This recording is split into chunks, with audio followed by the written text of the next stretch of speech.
মনে মনে ভাবছিলাম যে উপা ভাইদের তো গান গাওয়ার জন্য ভজন করার জন্য প্রস্তুতি দিচ্ছে, মোবাইল দেখছে বারবার।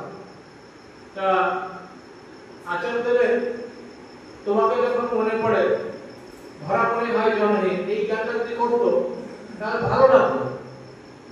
তাই ভাবছি বলবো নাকি, বলছি না, ও তো পোজ নিয়েছে, ও দেখছে, প্রস্তুত নিয়েছে, এখন বললে একটা অসুবিধা। দেখতে দেখতে সেই গান নিয়ে একটু ভজনটি করছে। তাই ভাবছি যে বিশ্ব তোমার সুরে বাধা, তার যে সিস্টেম, সে যে ডিভাইন ল, এই যে আচার্য শ্রী দাদা সেই যে লেখা, তোমাকে যখন মনে হয়, মনে পড়ে, ধরা মনে হয় জনহীন, মনে হয় ভাবছি যে জনহীন যদি ধরা হয়ে যায়, কেউ আমাকে যদি থাকবে না, আমি একা থাকবো, তাহলে খুব ভয়ের ব্যাপার। তা আচার্যদের তিনি বলছেন জনহীন মনে হয়। জনহীনটা কোথায় মনে হয়? যখন নির্জন।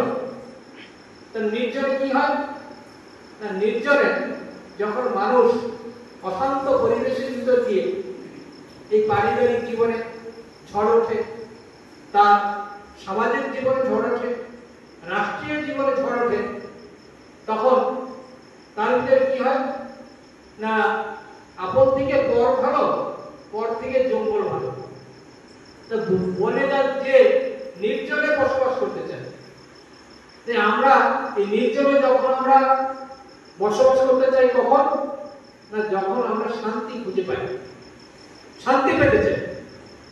তাহলে দাদাকে যখন মনে হলো, তখন আমাদের শান্তিতে বিরাজ হলো। এই জনবহুল, এই জঞ্জাল, এই গন্ডগোল আবর্জনা আমাদের মাথা থেকে দূরীভূত হয়ে গেল, তখন আমরা শান্তির অধিকারী হলাম।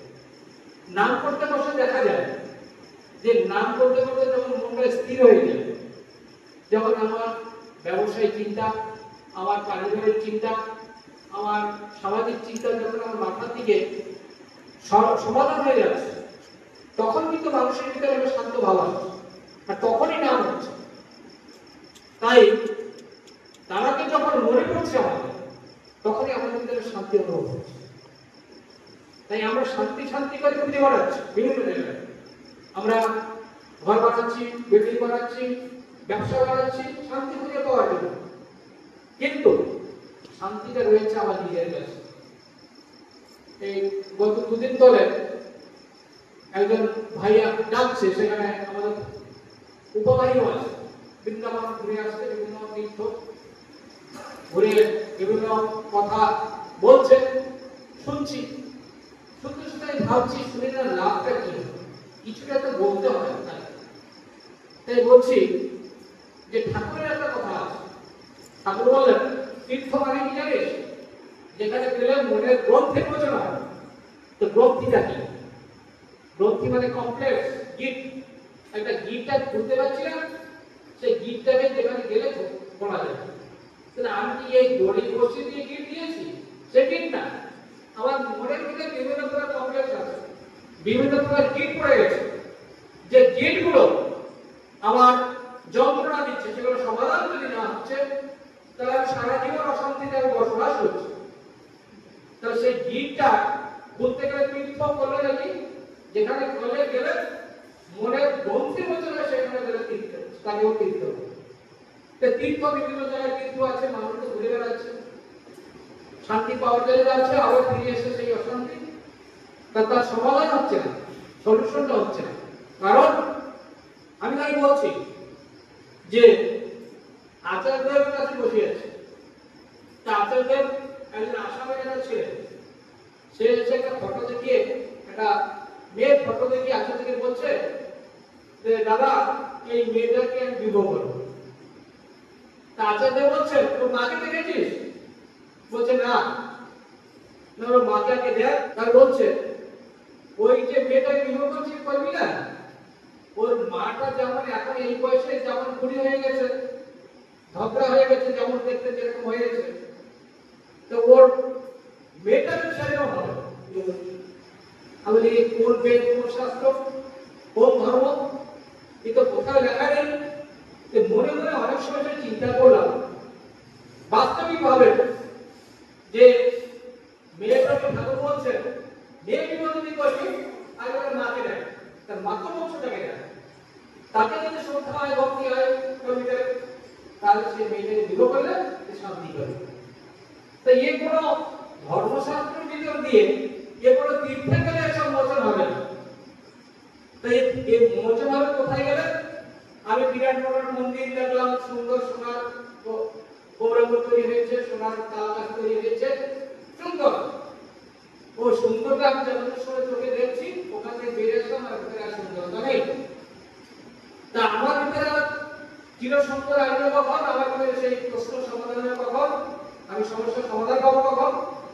যখন একজন ব্রহ্মকে মানুষের সংস্পর্শে আমি আসবো।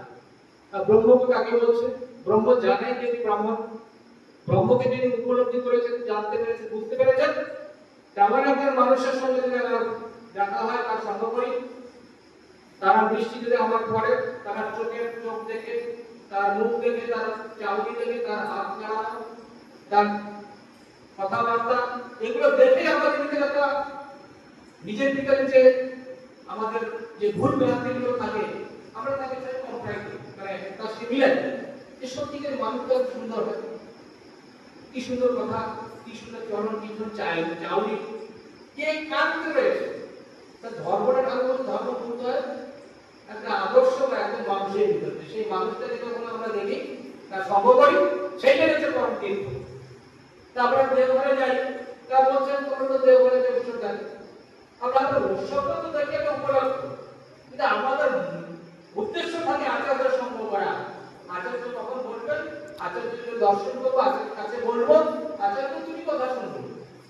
এর ভিতর দিয়ে কি হয় না, আমাদের ভিতরে অনেক অজানা জিনিসগুলোকে আমরা জানতে পারি, বুঝতে পারি।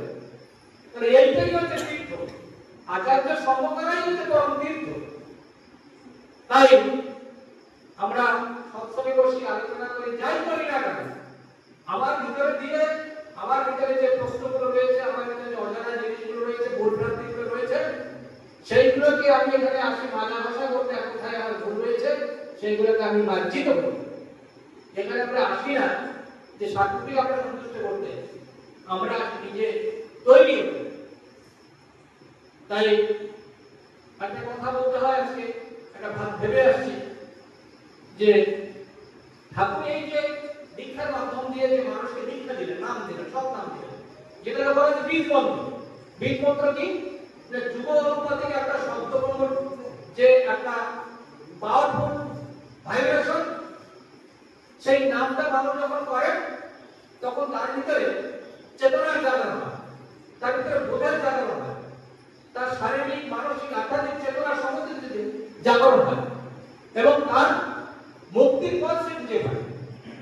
মানব জীবনের উদ্দেশ্য হচ্ছে ঈশ্বর প্রাপ্তি, সেই ঈশ্বর প্রাপ্তির পথে সে তখন চলতে পারে, জানতে পারে, বুঝতে পারে, সমস্ত কিছু জানতে পারে। তাহলে সেই যে বীজ, সেই বীজটাকে একটা মাটিতে রোপণ করতে হবে। যেরকম আমি একটা বড় বৃক্ষকে, ছোট একটা বীজটাকে মাটিতে যদি না রোপণ করে আমি সূর্যে যদি তাকে ভাসিয়ে রাখি, দড়িতে বেঁধে রাখলাম, মাটি স্পর্শ করবো, তাহলে সেটাকে অতপ্রাণে না হতে পারে, হবে না। তো ওই মাটিতে বীজটাকে রোপণ করতে হবে। তা মাটিটা কি না, নাম আর নামই হচ্ছে অভেদ। আমি তাকে বলছি, সে বৈষ্ণব লোকটা বলছে নাম আর নামই হচ্ছে অভেদ। তা নামটা আমরা করছি, আমরা যে জপ করছি, এই জপের ঠাকুর বলছে তুমি যে জপ করতেছ, সেই জপটা যার কাছে প্রয়োজিত হয়েছে, যার কাছে সৃষ্টি হয়েছে, সেইটা হচ্ছে তোমার প্রয়োজন। আমি কার জপ করছি? আমি ঠাকুরের নামটাকে জপ করছি, বীজ মন্ত্র। তাহলে নামটা আমার বেসিক না, নামটা একটা মাধ্যম। যেরকম আমি এখন যাবো দেওঘরে যাবো, আমি দেওঘরে আমার প্রয়োজনটা তো আমি দেওঘরে যাবো, তো মাধ্যমটা মিডিয়াটা কি? মিডিয়াটা হচ্ছে একটা আমি ট্রেনে যাবো, তার নামটা হচ্ছে সেই মাধ্যম, মিডিয়া, যেটি তারা কাছে পৌঁছে দেবে আমার। তাই নামের সঙ্গে যদি নামের সঙ্গে নামের সঙ্গে যদি সম্পর্ক না থাকে, যিনি নামী, যেখানে সেই নামটা প্রয়োজিত হয়েছে, সেই প্রয়োজনটা যদি আমার ভিতরে যদি ভাবনা সৃষ্টি না হয়, তার প্রয়োজনটা, তার ইচ্ছাটা, সেই ইচ্ছাটা যদি পূরণ না করে, তা তাহলে নাম ব্যাখ্যানে কিভাবে বলে ঠাকুর বলছে বিকৃত হয়ে যাবে, নাম করতে তো মানুষ বিকৃত হয়ে যাবে, পাগল হয়ে যাবে যদি সে ইষ্টকে প্রতিষ্ঠা না করে। তাই বলছি যে ইষ্ট হচ্ছে যে একটা জীবন্ত আদর্শ হবে, যে আমি আমার ঠাকুরকে জানি যে ঠাকুর এরকম চেহারা ছিলেন, জানা যাচ্ছে কারণ ঠাকুর 135 বছর 37 বছর হলো তিনি এ পর্যন্ত হয়েছে। তা তারা বংশ দেখছি, শিশি বর্তার ছেলেকে দেখলাম, বর্দাকে দেখলাম, ঠাকুর হয়তো আমরা দেখতে পাই, হয়তো আমার বাবার ঠাকুমা দেখেছে, ঠাকুরকে দেখেছে। তা আমি বাবার কাছে শুনলাম, ঠাকুরদার কাছে শুনলাম, বা আমার যারা বন্ধু বান্ধব যারা বা আত্মীয় স্বজন গুরু ভাই তারা ঠাকুরকে দেখেছে, মানে এটা পরে না ফিরে, এবং তার ছেলেকে আমরা দেখছি, তার বাড়ি দেখছি, তার আশ্রম দেখছি, এর ভিতর দিয়ে ঠাকুরের প্রতি আমাদের একটা, আমরা দেখতে না পেলেও আমাদের একটা আইডিয়া সৃষ্টি হচ্ছে ঠাকুর এরকম, ঠাকুর এরকম বলছে। কিন্তু এই নামের সাথে যদি নামী পুরুষের যদি আমি যদি ছবিটাকে আমি যদি আগুনে না আনতে পারি তাহলে নামটা ঠিক হবে। তাই বলছি ভগবান শ্রীকৃষ্ণের যে রূপটা, এই রূপটাকে কখনো কোনো ক্যামেরা ছিল ধরে রেখেছে, ওটা কাল্পনিকভাবে আঁকানো হয়েছে। ভগবান শ্রীকৃষ্ণের যে বর্ণের কথা বলছে, রঙ গায়ে রঙের কথা বলা হচ্ছে, ঠাকুর বলছেন ভগবান শ্রীকৃষ্ণ ওরকম রঙ না। তিনি বলছেন যে দুর্গঘাসটাকে দীর্ঘদিন একটা কিছুতে চাপা দিয়ে রাখলে যেরকম দুধের বর্ণ দেখা যায়, ভগবান শ্রীকৃষ্ণের গায়ে রঙ আছে সে। তাহলে আমরা যে ভগবান শ্রীকৃষ্ণের ফটোটাকে পুজো করছি দেখছি, ওটা কিন্তু আসলের ফটো না, তার নামের সাথে না, নামের সাথে কোনো সংযোগ নেই। এবং ভগবান শ্রীকৃষ্ণ আমাকে বলছে না যে তোমাকে এখন জিজ্ঞেস করতে হবে, তোমাকে এখন দেহ ফেলে যেতে হবে, যে নানান দিয়ে কমান্ড আসছে এখন, আমরা তার আচরণের মাধ্যম দিয়ে তিনি তো তার জীবন্ত প্রতিরূপ, তার মাধ্যম দিয়ে তিনি তত্ত্বতা সম্পন্ন হয়ে তারা চিন্তা ভাবনা করছেন, এবং ঈশ্বর তরঙ্গের বিরুদ্ধে ঠাকুরের কথাগুলো তার বিরুদ্ধে আসছে। আমরা সবসময় 24 ঘন্টা ঠাকুরের চিন্তা করতে পারি না, ঠাকুরের কর্ম নিয়ে থাকতে পারি না। আচার্যদের সবসময় 24 ঘন্টা তিনি থাকেন, তা সেখানে গেলে আমরা ঠাকুরের কথাগুলোকে এবং ঠাকুরের নির্দেশগুলোকে তারা মাধ্যমে পাচ্ছি। তাই এই যুগে জীবনটা আদর্শ যদি আমরা ধরে যদি না চলি তাহলে আমি ঠিক করে আমার কিছু হবে, আমার একটা পাগলের মতো আমি পাগলামি করবো,